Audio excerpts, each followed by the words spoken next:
and Industry, Herbert Crapper, also noted that currently the means of haulage and movement of goods is largely by sea for primary goods and by air for our non-traditional export. Cross-border trading is undertaken mostly by road. Transport and logistics is rightly one of the priority areas for AFTA, together with the pharmaceuticals, automotive and agro-processing. He has therefore called on Ghanaians to take advantage of AFTA. An executive member of the Governing Council of the Chartered Institute of Logistics and Transport, SILT, Mrs. Nadine Aite, and the Vice President in charge of logistics at the Chartered Institute of Logistics and Transport, Mr. Patrick Ando, have urged government and industry players within Africa to collaborate on investment into transport infrastructure to drive continental free trade.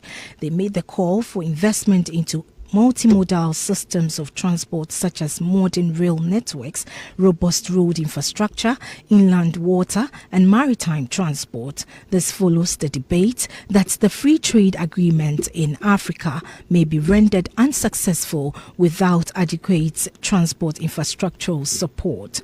According to the expert in transport and logistics, adequate investment into the various means of transport reduces the burden on the continent's road infrastructure.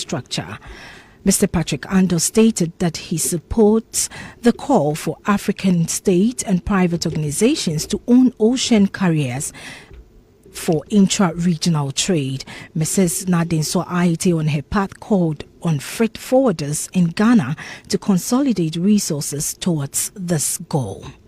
If you just join us, you're listening to Maritime and Port News. The National Petroleum Authority (NPA) has allayed fears of imminent shortage of fuel following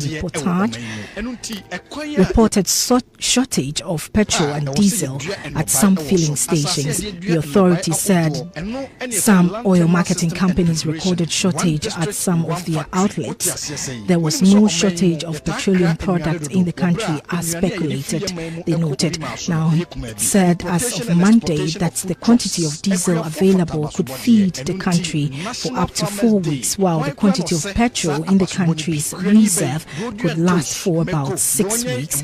In an interview, Mr. Mohammed Abdul Qudus, head of communication of the NPA, said there was no need for panic. He has therefore called on Ghanaians to relax once the NPA is in control. The 7-week COVID lockdown in Shanghai prompting carriers to blank a third of experts sailing on this Asia-Europe and Trans-Pacific trade lane is creating a lull in May import volumes through all U.S. West Coast. Moreover, the coastal shift by shippers from the West Coast to East Port appears to be gaining fresh momentum ahead of the expiry of the U.S. West Coast labor agreement on July 1st, despite some optimism from both unions and employers. According to the latest statistics from the Port of Los Angeles Signal Data Platform, cargo expected to arrive on vessel this week is down by 5% on the same week of last year, and volumes are predicted to see the 20% lag next year.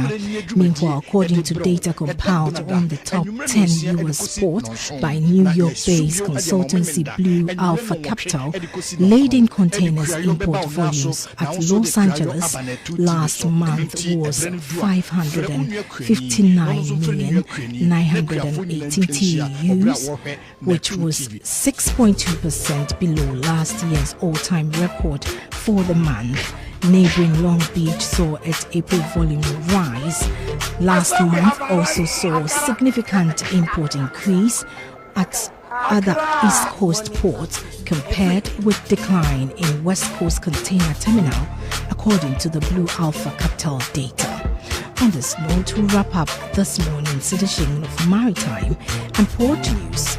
Maritime Import News is proudly sponsored by the Ghana Shippers Authority. They provide you with the best marine shipping solutions. You can contact them at the Shippers House in Accra. You can also tune into Omanfm in Kumasi for more Maritime Import News, and log on to our Facebook and YouTube, Omanfm and 2TVGH respectively. My name is Nancy Boateng, my producer. Have a great